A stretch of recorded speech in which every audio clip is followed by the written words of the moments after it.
ଜାତକ ପାଇଁ ଯୋଗକାରକ ଗ୍ରହ ଦଶମାଧିପତି ଏବଂ କର୍ମାଧିପତି ଆୟ ଅଧିପତି ହେଇଥିବାରୁ ଶନି ଏ ପଞ୍ଚମ ଭାବରେ ଥିବାରୁ ବହୁତ ଭଲ ଫଳ ମଧ୍ୟ ମିଳିବ।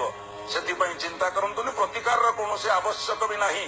ଏଥର ନିଶ୍ଚୟ ସେ ପାଇବେ ଡାକ୍ତରୀ ପଢିବାର ସୁଯୋଗ। ଏବେ ଆଉ ଜଣେ ଦର୍ଶକ ବନ୍ଧୁ ଅଛନ୍ତି, କଣ ତାଙ୍କର ସମସ୍ୟା ଜାଣିବେ। ହ୍ୟାଲୋ। ହଁ ହ୍ୟାଲୋ। ହଁ କିଏ କହୁଛନ୍ତି, କୋଉଠୁ କହୁଛନ୍ତି? ହଁ ସାର୍ ନମସ୍କାର। ନମସ୍ତେ। ମୁଁ କହୁଥିଲି ରାଜସ୍ଥାନ, ମୁଁ କହୁଥିଲି ସୌଦାମିନୀ, ମୋ ପୁଅ ବିଷୟରେ ଟିକେ ଜାଣିବାକୁ ହଁ ଚାହୁଁଥିଲି। ସୌଦାମିନୀ ମ୍ୟାଡାମ, ପୁଅ ବିଷୟରେ ଜାଣିବାକୁ ଚାହୁଛନ୍ତି ତ?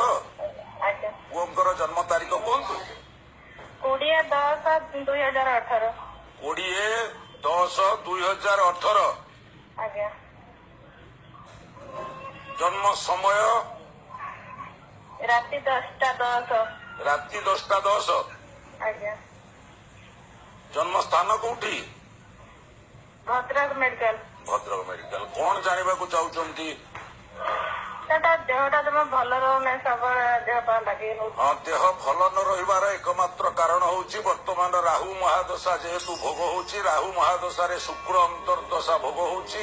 ଥଣ୍ଡା ଜନିତ ପୀଡା ପାଇବେ, ଗ୍ୟାସ ରୋଗ ମଧ୍ୟ ସୃଷ୍ଟି ହବ। ଏଥିପାଇଁ ରାହୁ ମହାଦଶା ଭୋଗ ହଉଥିବା ସମୟରେ ଯଦି ବେଲପତ୍ର, ତ୍ରିଶାଖା ବେଲପତ୍ର 3ଟି ପ୍ରତ୍ୟେକ ଦିନ ସକାଳୁ ଚୋବେଇକିରି ଖାଆନ୍ତି, ପ୍ରତ୍ୟେକ ବ୍ୟକ୍ତିଙ୍କ ପାଇଁ ମଧ୍ୟ ଇଏ ହଉଛି ଉଦାହରଣ ବା ଆମର ଉପଦେଶ। ଯଦି ୟାକୁ ଗ୍ରହଣ କରନ୍ତି ତାହେଲେ ନିଶ୍ଚୟ ରାହୁ ମହାଦଶାରେ କୌଣସି ପୀଡା ଭୋଗ କରିବେ ନାହିଁ, ଭବିଷ୍ୟତ ଜୀବନ ଅତ୍ୟନ୍ତ ଉଜ୍ଜଳମୟ ହବ। ଏବେ ସମୟ ହେଇଯାଇଛି, ନେଇଯିବା ଗୋଟେ ଛୋଟ